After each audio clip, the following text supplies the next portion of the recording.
Boa noite. Portugal continua entre os países europeus com menos progressos no combate à corrupção. As investigações sobre os grandes dossiês que levaram o país à beira da bancarrota continuam a marcar passo ou, em alguns casos, nem sequer foram abertas.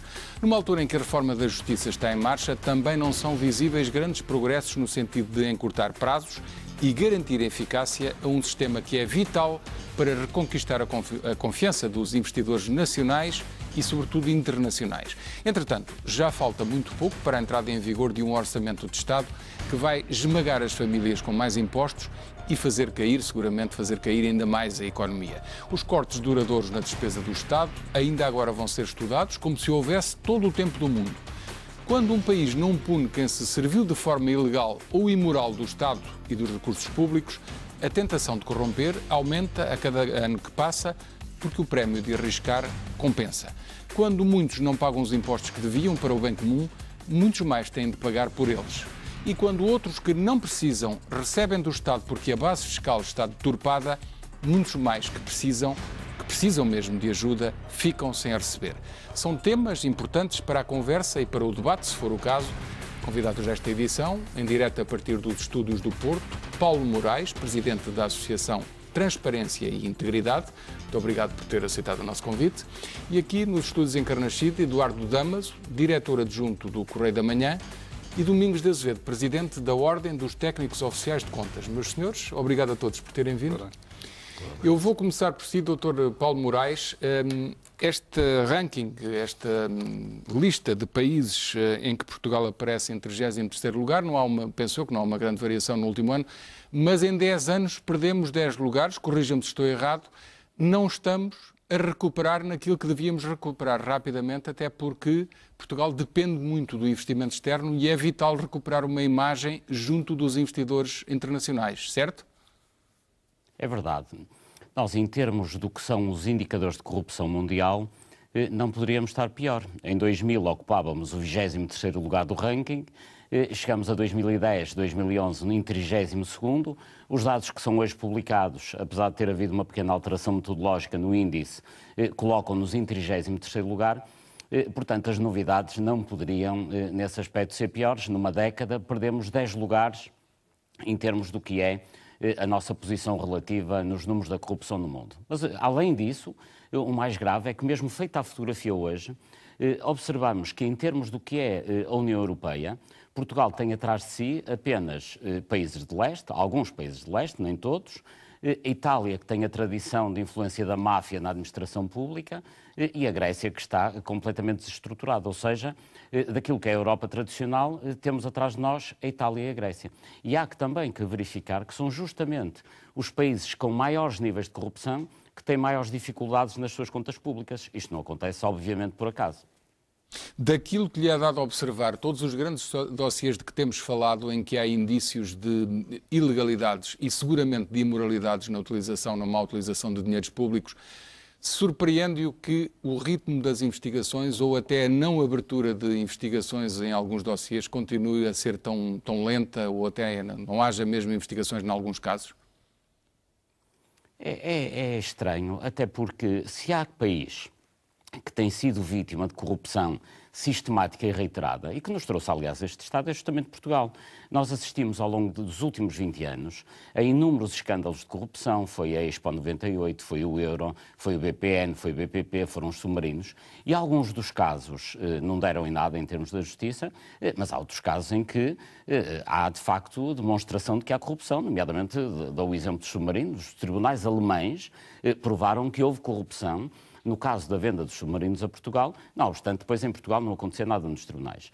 E é evidente que, reiteradamente, dinheiros do Orçamento de Estado a passarem para grupos económicos privados, através de roubos ao Orçamento de Estado, tinham que trazer as contas públicas a este estado de sítio em que, no fundo, elas se encontram de pré-bancarrota ou de pré-ruptura. Foi um roubo sistemático dos dinheiros públicos que passaram para a mão de grupos económicos com a conivência e a cumplicidade de atores políticos através de um mecanismo que se chama corrupção, que trouxeram as contas públicas a este Estado e que, no fundo, nos trouxeram à crise. Portanto, está a dizer-nos que grandes dossiês que não são classificados como tal em que houve grandes negócios de Estado, deveriam ter sido submetidos a esse crivo da identificação de ilegalidades porque configuram corrupção. E estamos a falar, vou concretizar, de parcerias público-privadas, grandes negócios na área da energia e outras. Dr. Paulo Moraes, não sei se ouviu a minha observação. Não ouvi. Falhou aqui, peço desculpa. Vou repetir, está a referir grandes dossiês de Estado em que foram montados mecanismos financeiros em que aparecem como beneficiários grandes grupos económicos, tanto na área de parcerias público-privadas como de energia, por exemplo. É isso que está a referir? Estou a falar disso e estou a falar de todos os outros casos. E estes casos acontecem não é por acaso. É porque criou-se na última década um esquema de cumplicidade, de corrupção, de promiscuidade tal, em que os atores que negociam em nome do Estado acabam por ser os atores que negociam também em nome dos privados, acabam por ser os mesmos. Há um conjunto de personalidades que estão na política para fazer negócios e estão nos negócios para fazer política que lhes permite fazer mais negócios.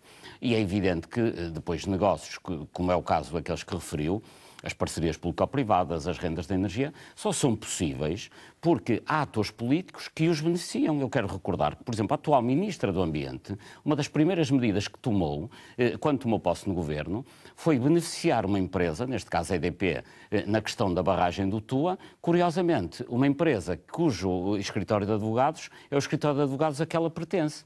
E, enfim, poderia dar aqui inúmeros exemplos. Há aqui um conjunto de atores que fazem uma interface entre a política e os negócios. Nas parcerias público-privadas, então, é mais do que escandaloso. Nós, hoje, temos todos os ex-ministros das obras públicas de referência do regime ligados às parcerias público-privadas. Joaquim Ferreira do Amaral trabalha na Lusoponte, que é uma parceria público-privada. Jorge Coelho e Luís Valente Oliveira trabalham na Motengil, que é a maior empresa da área das parcerias público-privadas. E chegamos ao cúmulo que até a atual Comissão Parlamentar que avalia as parcerias público-privadas tem no seu seio pessoas ligadas ao setor das obras públicas, ou seja, parceiros de setor daqueles que são os beneficiários das PPP. Portanto, isto é, obviamente, uma promiscuidade tal que beneficia todos estes negócios e, invariavelmente, o que acontece é que estão-se a drenar recursos dos orçamentos do Estado para a mão de grupos privados. Dr. Paulo Moraes, já voltamos a conversar. Eduardo Damaso, estranhas que não tenha havido grande rapidez na investigação de todos estes assuntos de que estamos a falar? Boa noite. Um dos principais problemas que estes assuntos que falamos levanta é que estamos a falar de comportamentos na área da política e na área dos negócios que não têm correspondência objetiva em crimes previstos no nosso Código Penal. Ou seja, ou se têm, são crimes de prova praticamente impossível. O que estamos a falar aqui em alguns destes negócios, não serão todos, não ponho todos no mesmo saco, mas de alguns destes negócios, até porque são situações relativamente diferentes, alguns fazem-se muito na esfera puramente administrativa e raramente tocam a esfera penal, outros são escandalosamente enquadráveis na nossa legislação penal. Só que quando são, por exemplo, o crime de tráfico de influências é um crime criado desde entrou no nosso ordenamento jurídico em 1995, em termos de produção de prova praticamente impossível. Não há praticamente nenhuma pessoa, há pouquíssimas pessoas, se há, não tenho sequer presente, mas durante anos não houve, pessoas condenadas pelo crime de tráfico de influências. E 95% destas práticas que fazem com que recursos públicos transitem por via legal, por lei, do orçamento, ou nas parcerias público-privadas, ou de outro grandes tipo contratos que nem sequer passaram pelo orçamento, mas produzem-se efeitos nocivos, claro. Resultando de situações de promiscuidade que atravessam a política e a economia, e sobretudo algumas grandes empresas, são, no entanto, comportamentos que não consegues sancionar, em termos práticos, não os consegues sancionar, do ponto de vista penal. Não consegues enquadrar, porque para que exista um crime de tráfico de influências neste negócio, é necessário demonstrar que para obter esta caneta, o prémio que é o da obtenção desta caneta, resultou do favorecimento direto de alguém. A situação idêntica na corrupção. E, portanto, a gestão danosa, que é um crime que se fala muito cada vez que se fala deste tipo de negócio, é um crime de prova praticamente impossível. Porque hoje em dia, grande parte destas situações são feitas por via legislativa, com leis aprovadas por maiorias claras na Assembleia da República ou nas câmaras, por exemplo, determinado tipo de negócios que são sufragados pelas Assembleias Municipais. Então dizer que julgar estes crimes e levar o julgamento até ao fim era julgar o regime em que vivemos. Em muitos aspectos, a nossa situação, e há muita gente que se recusa a aceitar isso, mas todos os dias a realidade nos empurra para essa realidade, há um risco cada vez maior de italianização do sistema no sentido que conduziu ao fim da Primeira República em Itália. Nem sequer estou a falar da máfia e do fenómeno criminal que ela representa a sul de Itália. Mas quando a desagregação das instituições no sentido de não serem eficientes a punir este comportamento. Não são. Eu já cheguei ao ponto de desenvolver praticamente raciocínios possibilistas em relação a esta questão da corrupção, concedendo de alguma forma, digamos assim, que há uma maior vantagem em, por exemplo, operações como a Operação Furacão e outras, esta agora do Monte Branco, por exemplo. É preferível que as autoridades encarem. Eu acho que isto é uma barricada, mas é preferível. Encarem o seu trabalho na perspectiva da recuperação de receita do que na perspectiva puramente criminal. Com a ameaça de um processo judicial, com sanção penal, obter o não vão prender nunca ninguém. Nunca vão prender ninguém. Pelo menos que haja esse efeito. Pelo menos que haja o retorno. Para evitar que paguemos mais impostos.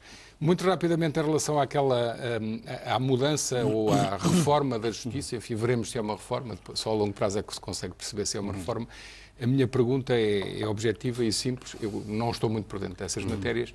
Aquilo que me interessa como cidadão é perceber se, de facto, aquelas garantias infindáveis de certos suspeitos que conseguem sempre, de recurso em recurso, protelar a aplicação do julgamento ou a própria sentença e têm sempre maneira de garantir que não são penalizados, está a encurtar-se isso?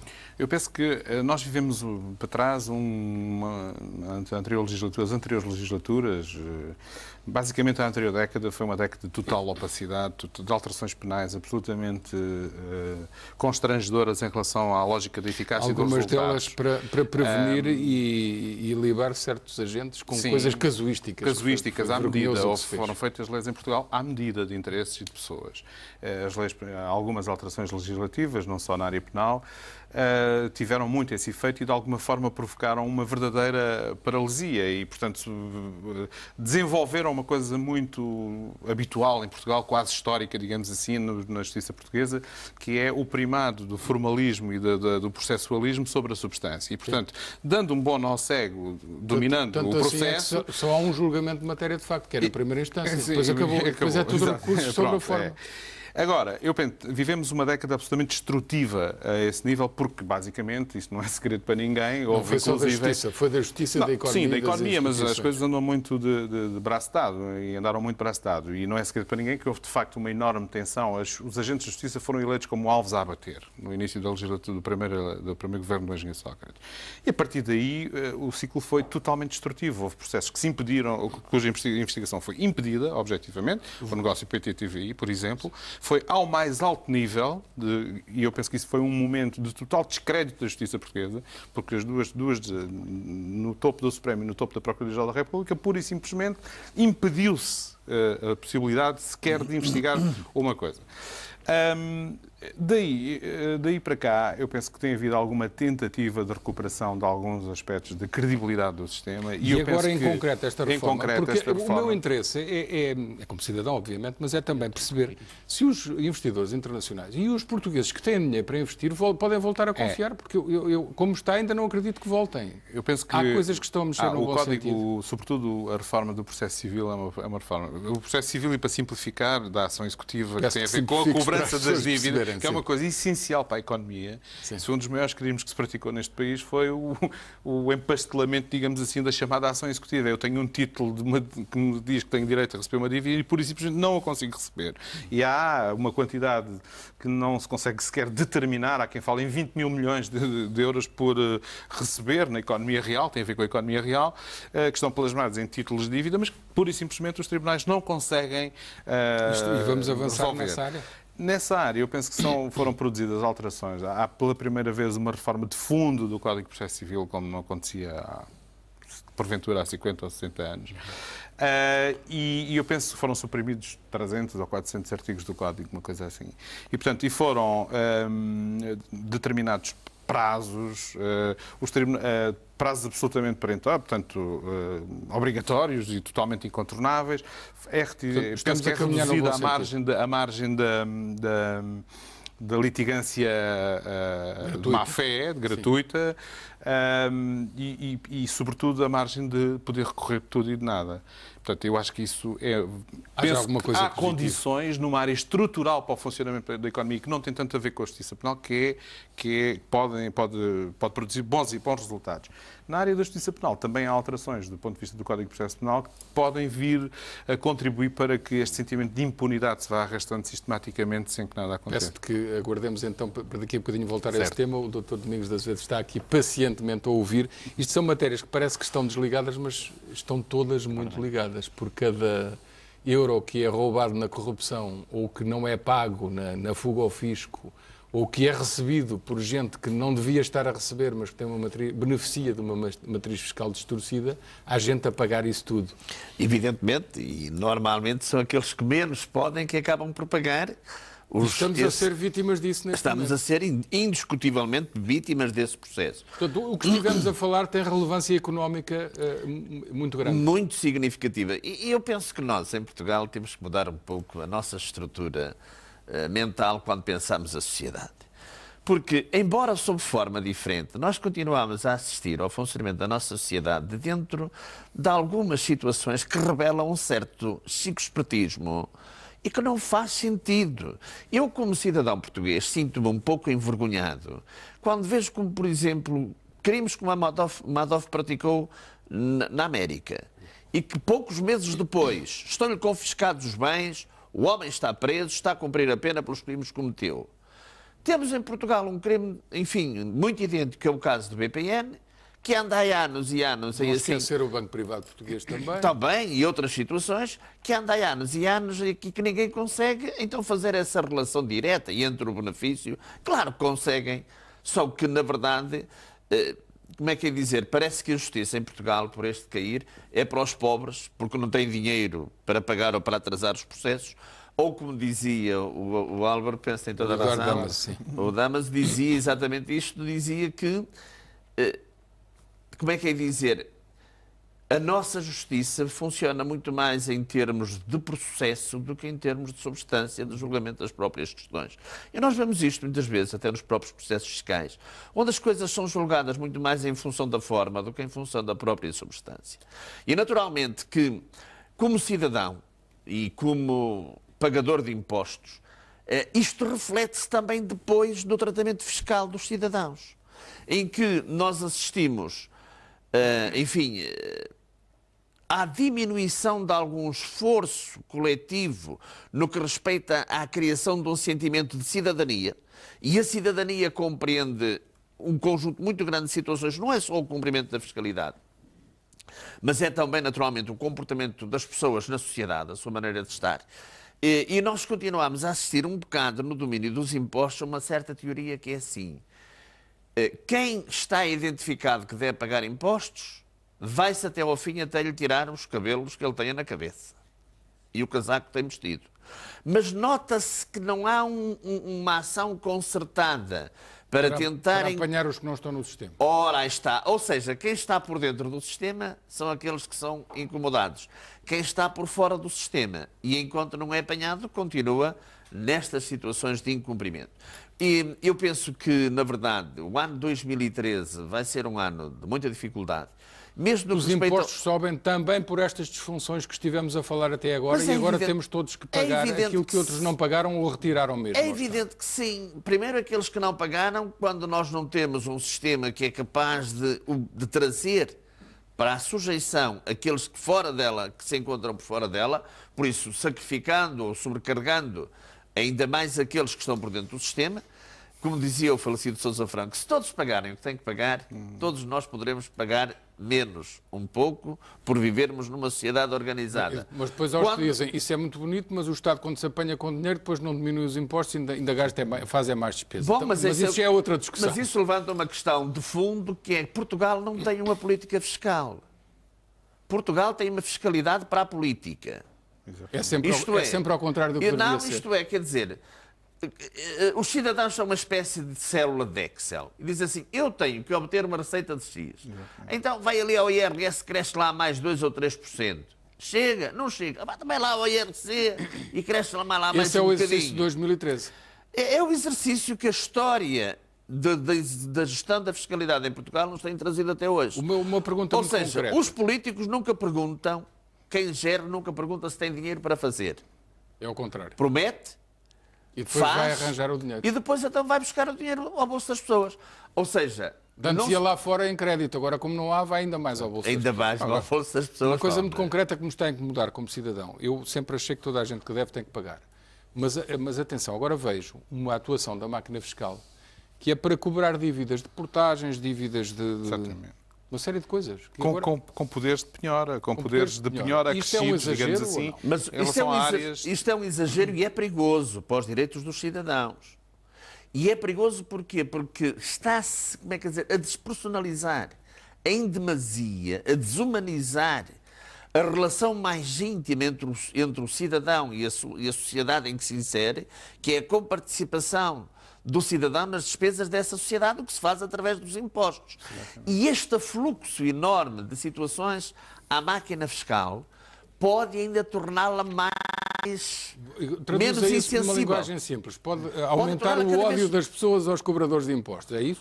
É isso, depois poder até haver situações em que estão a criar problemas às pessoas, porque a máquina executa o que se lhe ordena. Mas, por exemplo, se a pessoa disser assim, calma que eu já paguei, se não houver ninguém que vá lá parar a máquina, ela continua sempre a andar, a vender o prédio, etc. Eu acho que a questão, aliás, é um Estado que está na penúria, é um Estado ávido de ir buscar dinheiro a qualquer lado. E o que se está a verificar no fisco, e não apenas no fisco, é o crescimento de uma administração, dos poderes administrativos, a um nível que nos faz regressar à Idade Média. Nós estamos a deixar... no tempo da Idade Média havia a administração ablativa, que era a administração que tirava, extorquia e mandava as pessoas fazer a guerra. Ponto final. Cobrava impostos, expropriava, tirava. Esse paradigma foi superado depois da Segunda Guerra com o Estado Social, mas depois, hoje em dia, também isso foi muito transformado e o que existiu primeiro ainda basicamente... veio um senhor chamado Napoleão dizer que o Estado até prestava um serviço de organização e que por isso tinha que ser pago. Exatamente, mas depois houve uma administração prestadora e por isso houve a entrada a administração começou-se a movimentar no domínio do direito privado, a concessionar serviços, etc. E hoje o que temos é uma regressão total a esse tempo em que só tirava. Mas atenção, e o fisco... porque a grande diferença é esta, é que a administração fiscal deve ter em consciência no seu funcionamento, a autoridade tributária, que lida com pessoas. Mas e pessoas perdeu essa noção. Perdão? Perdeu essa noção. E a grande questão que se coloca é que ela começa a perder a noção que lida com pessoas e começa a lidar com números. E a comprimir as garantias do particular, das pessoas, e isso começa a desaparecer por completo. Era isso que eu queria dizer, damas. É que quando a administração tributária lida com números, então há todo isto... Como é que tem tudo como consequência esquecimento puro e simples dos direitos dos intervenientes. Já vamos a casos concretos, mas o Dr. Paulo Moraes está no Porto a querer intervir. Não podemos esquecermos que temos um interveniente a 300 km de distância. Eu gostava... Que queremos ouvir com todo o interesse, faça favor.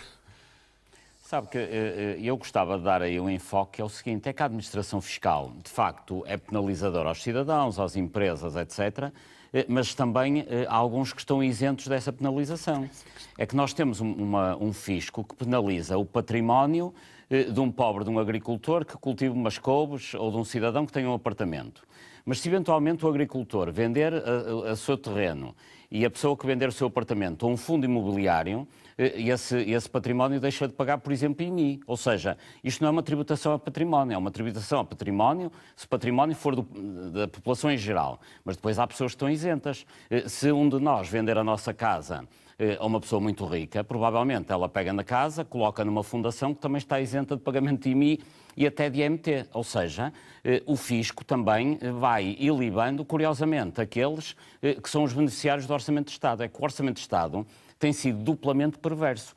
Por um lado, são canalizados muitos recursos para alguns grupos económicos. E são exatamente esses grupos económicos e os seus detentores que, por sua vez, pagam menos impostos, mesmo quando adquirem bens em que os outros pagam impostos. Portanto, é um fisco que é penso que até é inconstitucional, porque não trata as pessoas todas por igual, porque não é justo que se uma casa é minha, paga em mim, mas se passa a ser de um senhor muito rico, que tem os bens todos em nome de uma fundação, deixa de pagar em mim. Mas, e esta questão Moraes, não tem o que sido eu tratada. pensava era que agora estas práticas estavam a ser reduzidas ou até eliminadas e, pelo seu discurso, não estão a ser, é isso? Mas, Não, nós neste momento temos se me permite, temos uma bolha imobiliária gigantesca na banca que resultou de uma série de negócios de promotores imobiliários que ao longo de décadas, mais ou menos 2 décadas, um pouco mais, andaram a comprar terrenos agrícolas que não valiam nada, com a conivência, com a cumplicidade de presidentes de Câmara a quem tinham financiado as campanhas eleitorais, transformaram os terrenos em terrenos urbanizáveis, conseguiram aí margens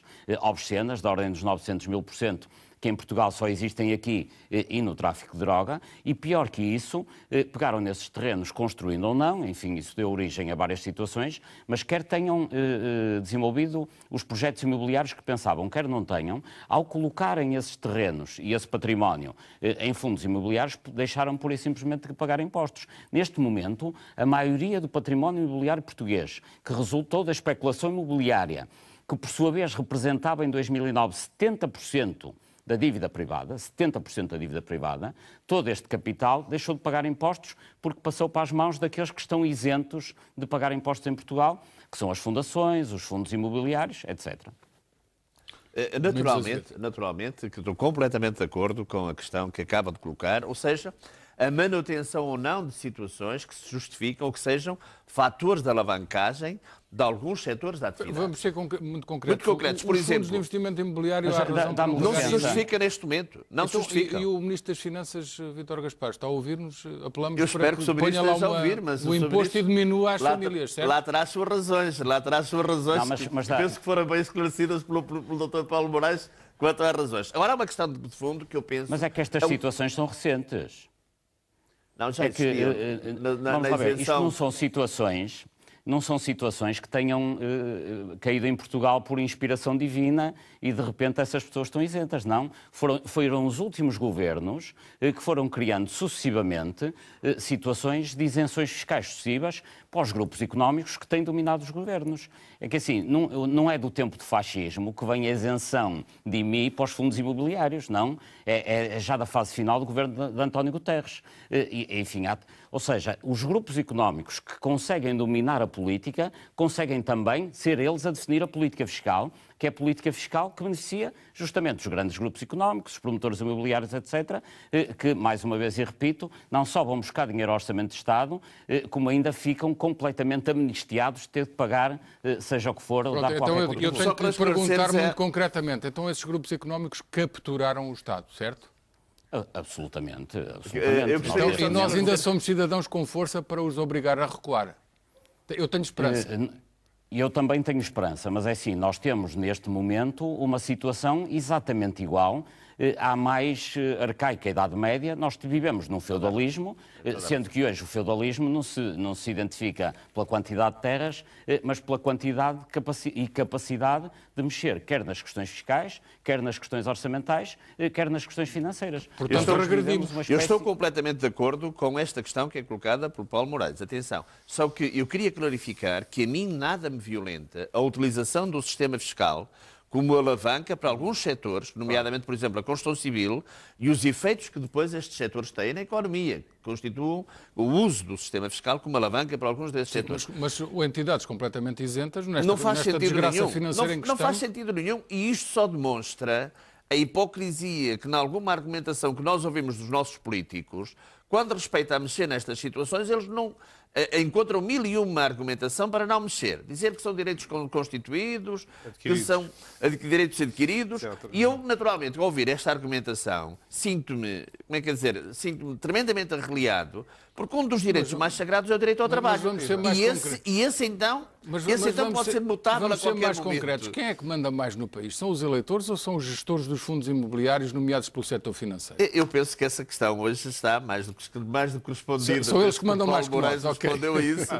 Eu acho que só é possível devolver alguma esperança a isto, respondendo à tua pergunta há pouco, se ainda temos alguma força enquanto cidadão. Eu se calhar sou um lírico, mas tenho que crer que sim, por isso estamos aqui a debater estas coisas. Por exemplo, uma questão que eu acho que é uma metáfora disto tudo. Porquê que é possível contornar as questões de constitucionalidade para ir cortar, pôr em causa direitos adquiridos de funcionários públicos, do cidadão em geral, e não é possível utilizar uma das coisas mais básicas do direito administrativo, que é a alteração de circunstâncias, em relação às PPPs e a índices de rendibilidade absolutamente pornográficos, digamos assim, invocando a alteração de circunstâncias. Não há circunstância maior do que um país na bancarrota e ainda, que permita relativizar a importância dessa blindagem de contratos. E poderia ter sido pior com o Sr. António Borges e o Dr. Vítor Gaspar e o Dr. Passos Coelho dizerem que queriam subir a nossa taxa social única para aquele valor de loucura, que era um pacote de austeridade ao lado deste que estamos a sofrer. Eram dois. Exatamente. Mas eu penso que isso tem, em muitos aspectos, nós somos governados há muitos anos por zonas de interesses que estão instaladas dentro dos partidos com vocação de poder. O PS está colonizado por isso, o PSD também e o CDS também. E isso gera situações cada vez mais difíceis, mais inaceitáveis, porque são cada vez mais evidentes, são cada vez mais descodificáveis. Posso arriscar uma teorização?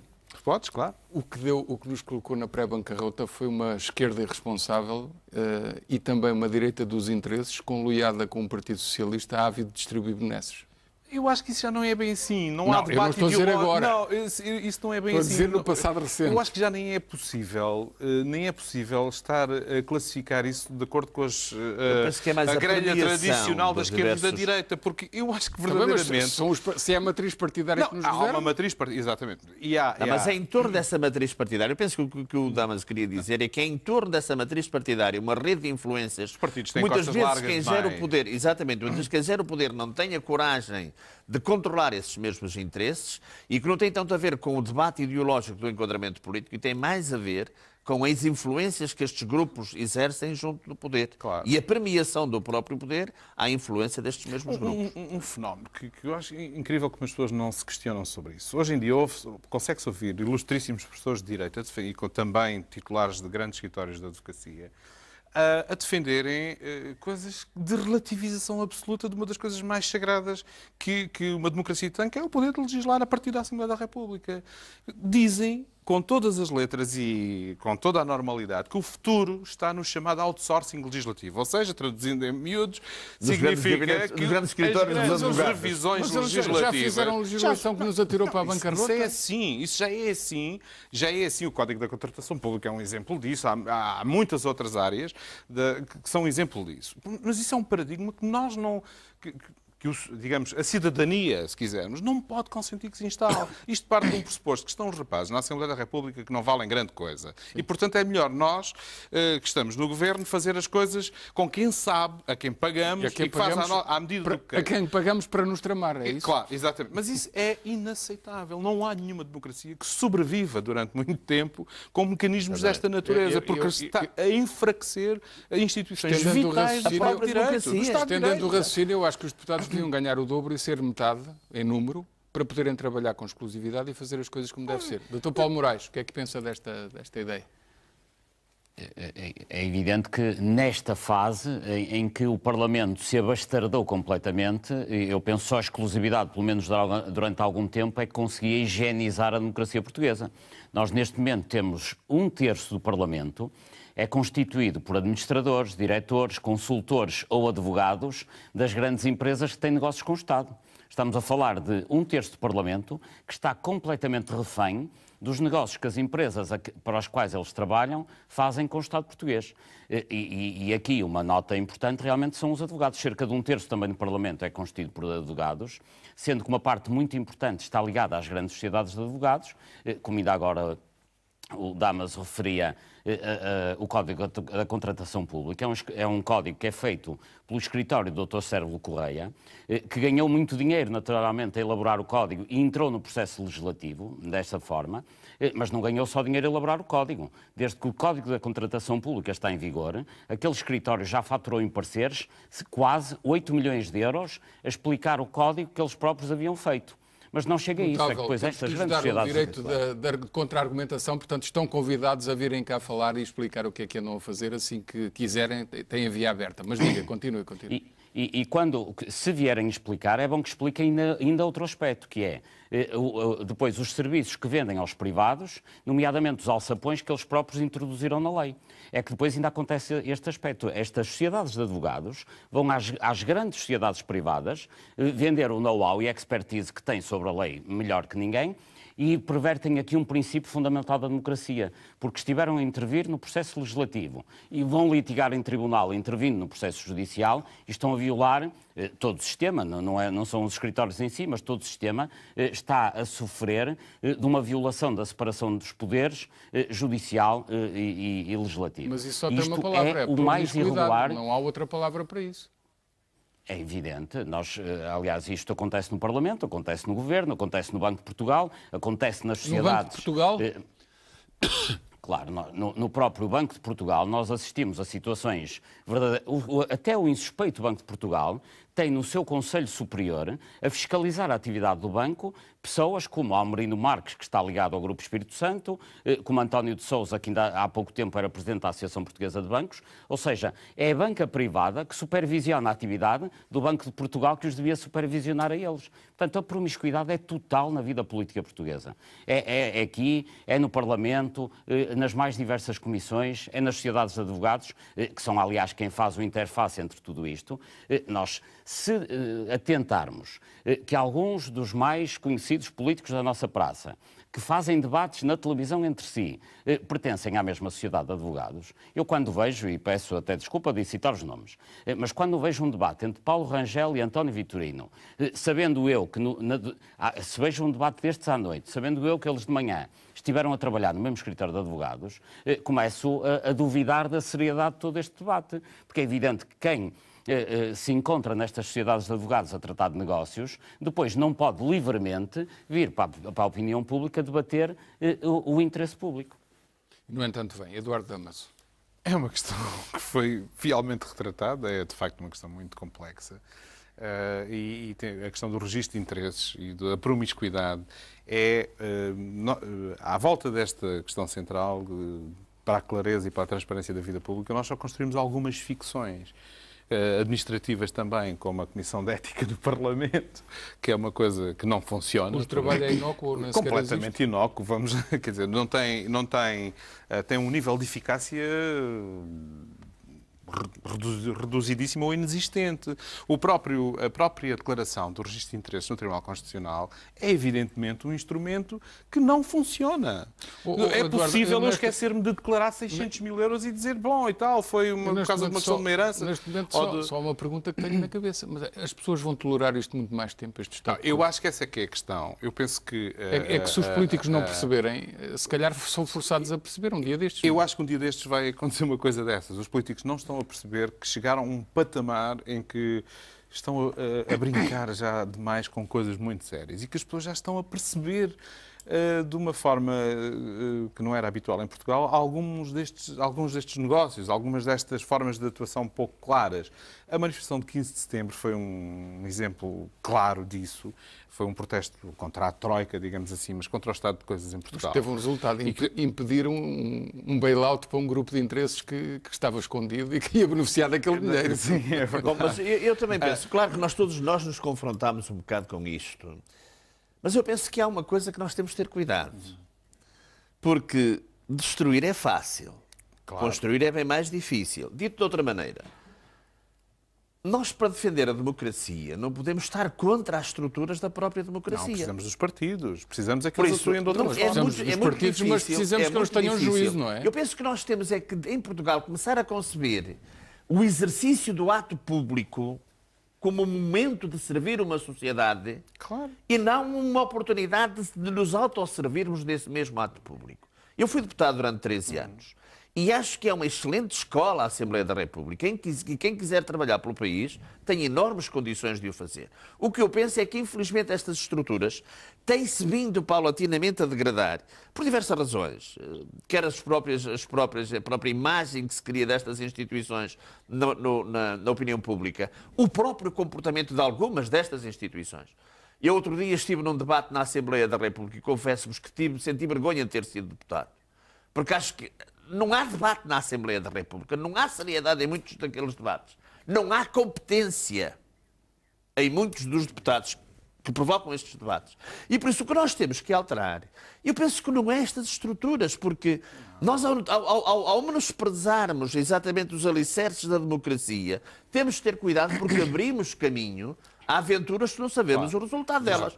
E esses caminhos nós conhecemos durante tanto tempo na nossa vida pública e que não conduziram a lado nenhum. Mas se as instituições ou quem representa essas instituições, quem titula os cargos, não perceber e não promover a renovação, têm que urgentemente tirar ilações.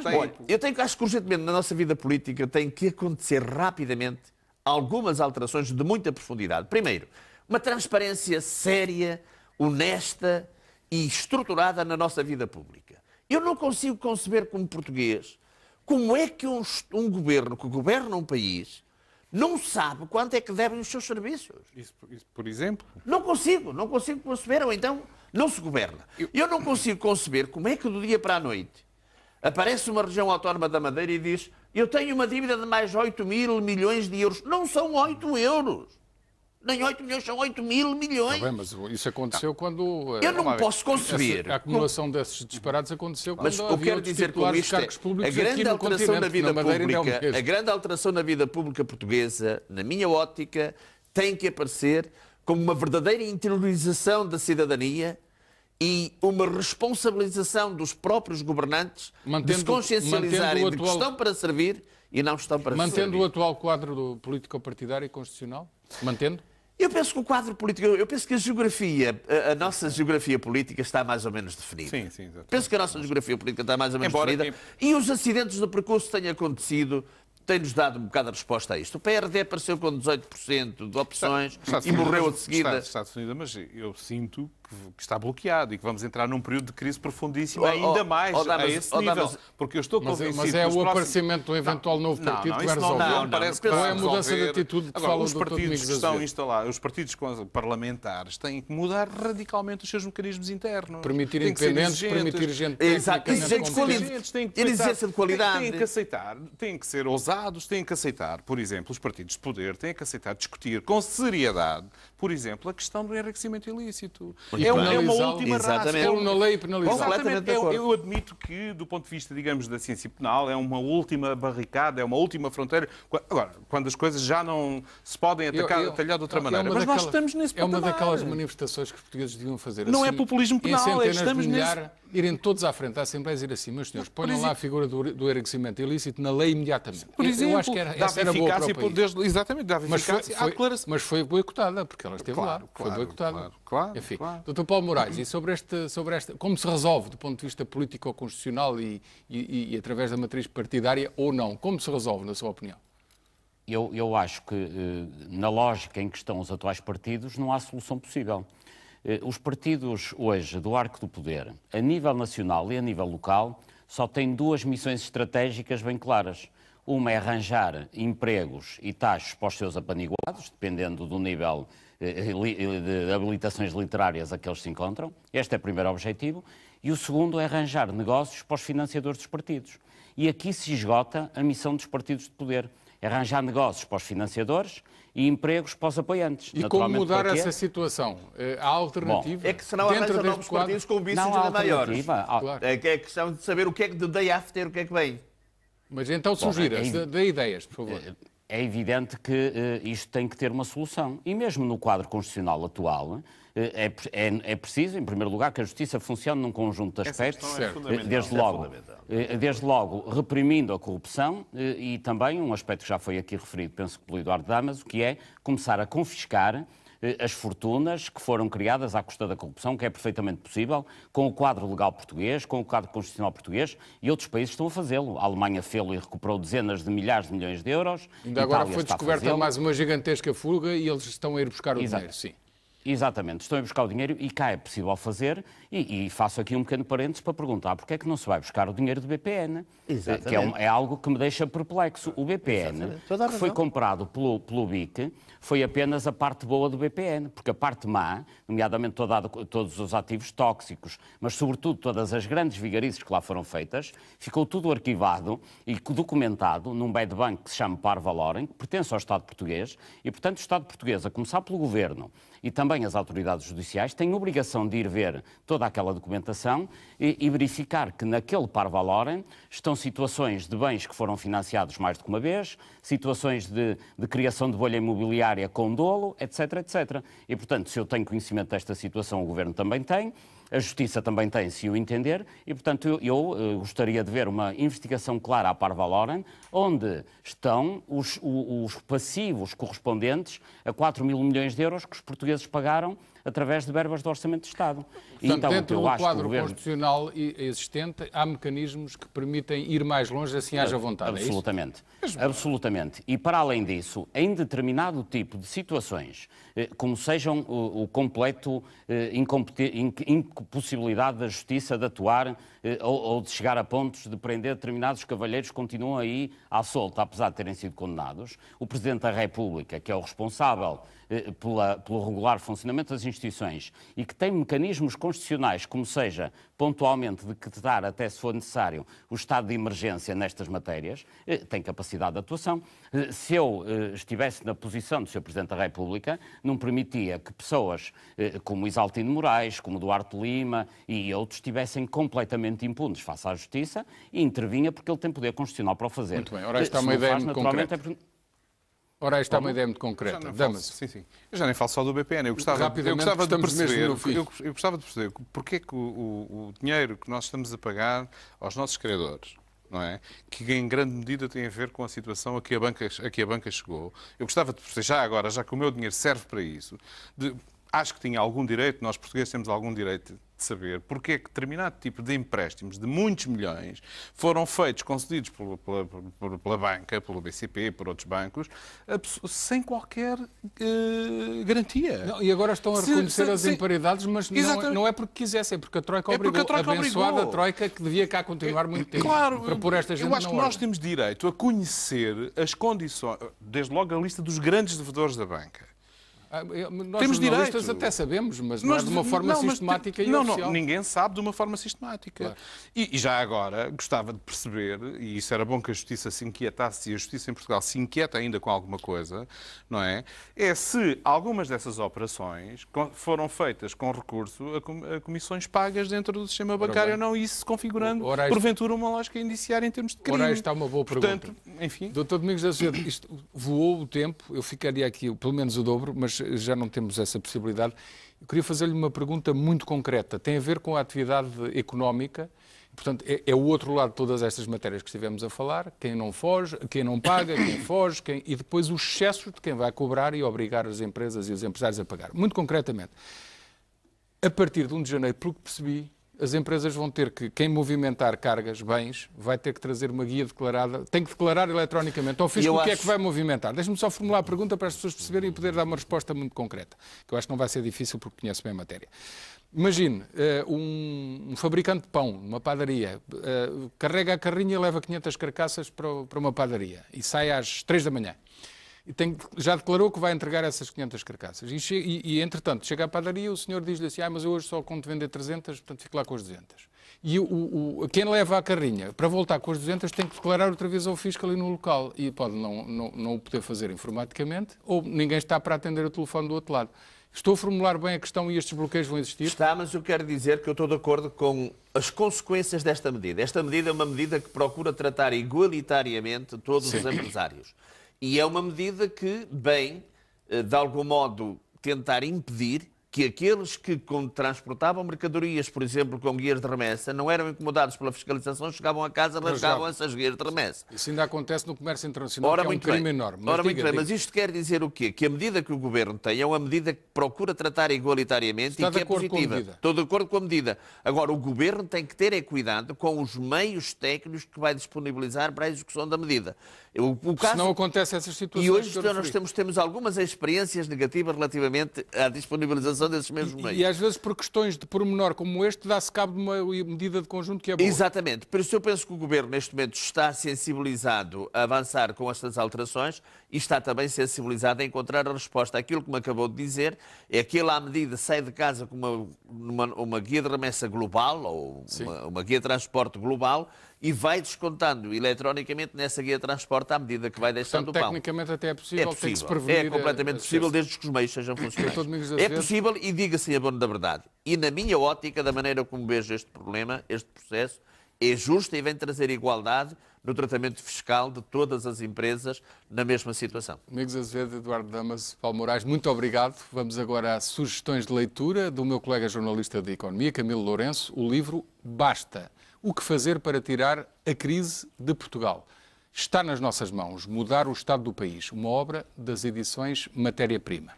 De Ivo Dias de Souza, A Arte de Ganhar Dinheiro, segundo P.T. Barnum, conselhos preciosos para ganhar e conseguir conservar a riqueza. Das edições Sílabo, outra obra, perdão, esta era das edições Sílabo.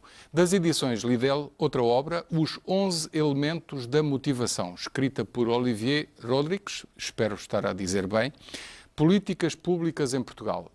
Organização de Maria de Lourdes Rodrigues e Pedro Adão e Silva, já é outra obra, da edição conjunta da Imprensa Nacional Casa da Moeda e também do ISCTE, Instituto Universitário de Lisboa.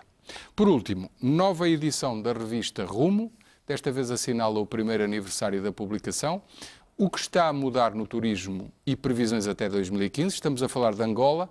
Na capa, uma bela fotografia de Mubanga Lodge, na Funda, província do Bengo. Espero não ter feito asneira na referência geográfica. Meus senhores, muito obrigado. Boa noite, até quarta-feira.